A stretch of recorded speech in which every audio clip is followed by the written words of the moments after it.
Good morning, Quadcopter 101 here, and I have a neat review for you today. This is the GTENG T905C. Now, what is the T905C? Well, yes, with the C in the name of it, tells you that right away that it is another camera bird. And in this case, it's a 720p camera bird. It's a very unusual looking quadcopter if you look at it. Kind of like one of the parrots, I believe, the parrot drones. But it's not, obviously. You know, it's a cheap toy-grade quadcopter with brushed motors, so keep that in mind, folks. The camera, again, is on the front. It's a 720p camera. It's got a swivel lens, so you can manually push the lens up or down. I will keep it up so that we can see the horizon. I'll push it quite a bit up for this flying. It has a camera slot on the back. Uses micro SD card slot. Micro SD cards. Up to, I believe, 32 gigabyte is the max you can use on this. Any higher, and this is true for most all quadcopters, especially the toy grades. You go in the 64 mega or gigabyte cards, they just don't recognize them, and that's because the card slots that are used on these are kind of old. The battery in this quadcopter is a 7.4 volt, 350 milliampere hour battery. It has kind of a proprietary connector on it. I don't like that part of it. You know, it's a generic style battery with a somewhat wide proprietary connector that I've been seeing on some of the GTENG quads. I guess those will be coming out in the near future here for most quads in the 7.4 volt range. But with that in mind, you know, this is primarily designed as a camera bird. It can do flips, but with 7.4 volt power from this battery, I would recommend keeping flips to minimum. I remember the old JGRC H8C, which was also a 7.4 volt battery, and doing flips of that one would almost burn out the motors after about 2 or 3 flips. So I recommend keeping flips to a minimum if you're going to be using this bird. Keep it primarily as a camera bird, and that's what it's designed to do. Now, what else does this have that other quadcopters, well, most quadcopters these days are coming out with this, but this does have altitude hold is what I'm trying to say, folks. This is an altitude hold quadcopter. That's the new thing for 2016, like headless mode was the new thing for 2015. Now all quadcopters just about have headless mode, and now just about all quadcopters coming out in the toy grades are coming out with altitude hold, which means this has a barometer inside it. So that's pretty cool in itself. Other than that, let's go over the transmitter now before we go into a flight. Transmitter is kind of bulky. Feels kind of bulky in your hand. It's pretty darn thick, so smaller hands might have a problem holding this. But the buttons we have on it is automatic takeoff, automatic landing, when that one there. We have headless mode on that button there, and one key return on this button here. If you want to do flips, I recommend keeping them to a minimum. Remember, just press into the pitch roll stick and then tell it which direction you want it to flip. If you want to increase the rates, beginner, intermediate, expert, you press into the throttle stick and we'll select the different rates. If you want to start the video, you push down on what would normally be the video or throttle trim button. And if you want to take a photo, you press up on that. And we have on-off switch and regular trim buttons if you want to use the trim buttons. So that's the controls for the Ninja. Let's give it a flight and see how it performs. Remember, this is mainly a camera bird, so I want to demonstrate first off its camera. So turning on the quadcopter, and we will pick Owen's Peak off in the distance there as our headless mode direction.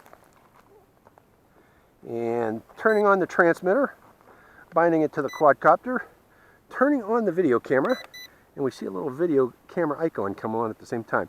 Now I want to see, you know, we got an automatic takeoff, but let's see if we can manually start this. A lot of these altitude hold quadcopters, all you need to do is press down and in. And yes, this one does also start manually. Let's see if we can do a manual takeoff first. Oh, there it is. Manual. Let's go up a little higher. Let's try that auto land button. Pressing the land button. Oh, lands very nicely. Okay, we are still recording. Let's press automatic takeoff. Let's try that. Well, I guess you got to have the motor started first. Let's press the automatic takeoff button again. Oh, and there we go. Well, let's go up a little higher too. There it is, maintaining altitude. Let's go out over the desert. We are in beginner's rate right now. Going out over the desert. Well, it's maintaining its position, or its altitude. And bringing it back to me. Going up a little higher. Coming downwind. Hey, you like my tie-dye for the day, folks? Well, altitude hold seems to work very well. Let's come down a bit now. I'm going to stop the camera. And the reason I want to do that, I want to try something here. What about if we lose transmission? Now, let me come down low and let me go up a little bit upwind, right about there, and turn off the transmitter. 1001, 1002, 1003, 1004, 1005, 1006, 1007, 1008, 1009, 1010, 2011, 2012, 2013, 2014, 2015, 2016, 2017. Well, it flies for a good 17 seconds before it descends, folks. So keep that in mind. We have potential for flyaway. 17 seconds is quite a bit of time to be hovering in the air while you try to regain control of this. So that's one minor setback with this. Can I start that back up again? Yes, I can. Turning on the video camera again. This time we are going to go up and demonstrate its camera again. But I'm going to remember I need to stay in relatively close because I don't want to go out of about 50, 60, 70 meters because I'd be worried about losing reception and that flyaway issue. I'm going to stay upwind too as we demonstrate the camera. Going upwind, and I am going to go into headless mode. No, I'm not. I take that back. Okay, we'll stay right about there and then fly around the area. Oh, it flies nice though. Nice and smooth. Well, it is designed to be a camera bird. Let's go back upwind again, and we'll do a left turn this time.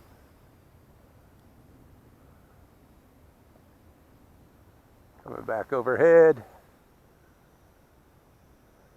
Well, I hope the video is coming out. We'll find out in post-production whether the video is any good from this camera bird. It's supposed to be 720p. And it is nice and smooth flyer, I'll give you that. Coming downwind. That's the moon up there, if you see that little white thing in the sky, folks. We just had a hunter moon, October full moon. Oh, there's a bird up there with it. Or is that a bat?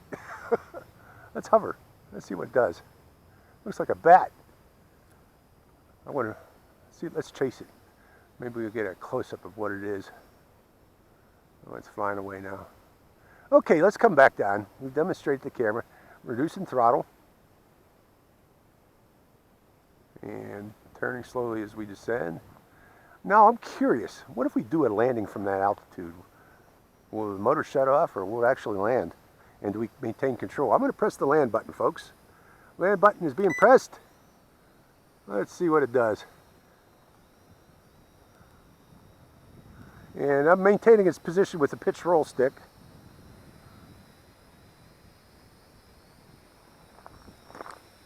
And will it land itself? Yeah, not too bad. Okay, turning off the camera to save what I got on video. Okay, one more time.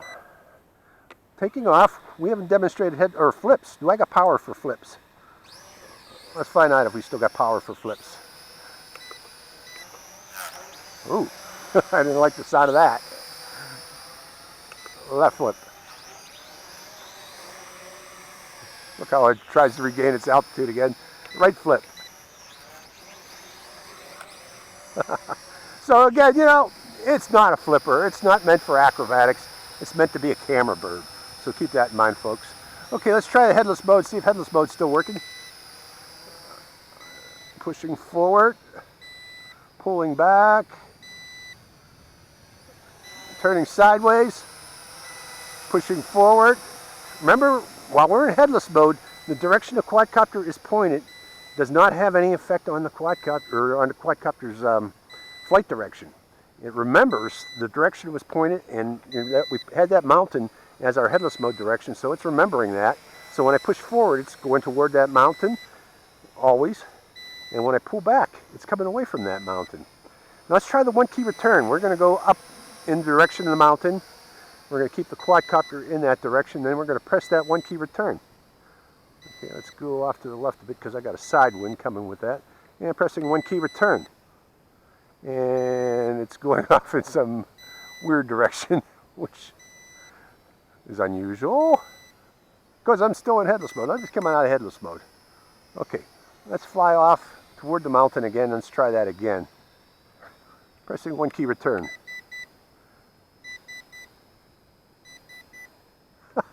That's not 1 key return. That's not the proper direction. It seems to be in headless mode. No, it's not in headless mode. It's in normal flight mode now. Okay, we haven't gone to higher rates. Let's see how acrobatic it is. I heard 3 beeps there. Can it maintain its altitude? Well, it kind of descends, try to do, oh, look at these guys. Camera on. Ah, they're running away. The ravens, I love them. I love to mess with the ravens. I'm sorry, folks. But they just make me want to fly with them. They are graceful flyers, I'll give you that. Okay, we're in higher rate. Let's go back up high again.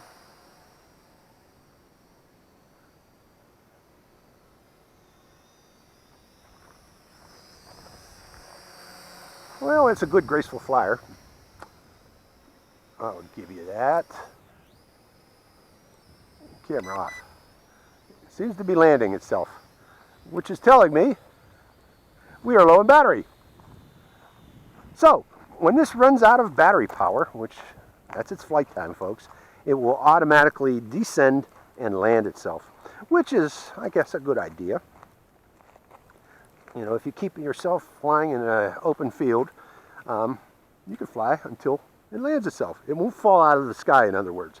So all in all, let me turn off the camera. The camera seems to still be on. All in all, I think this is a nice camera quadcopter. It's a good flyer, good stable flyer. Not very acrobatic, you know, it's not meant to be. It's meant to be a camera bird. Reasonable flight time. But one thing that I didn't like, again, is when we lost reception from the transmitter, it stayed in the air. It was still flying for about a good 11 seconds before it automatically descended and landed itself. That 11 seconds is a long time, folks, which can lead possibly to a flyaway. So if you're flying this and you're flying this distant, I recommend that you keep it upwind. So if you do fly out of range, it'll fly, or the wind will blow it back toward you as it's drifting. Do not let it go downwind if you're flying distant, or the wind will just take it away from you. Okay? So again, this is this GTENG T905C. It's a great quadcopter. Liked it. Quadcopter 101, signing out.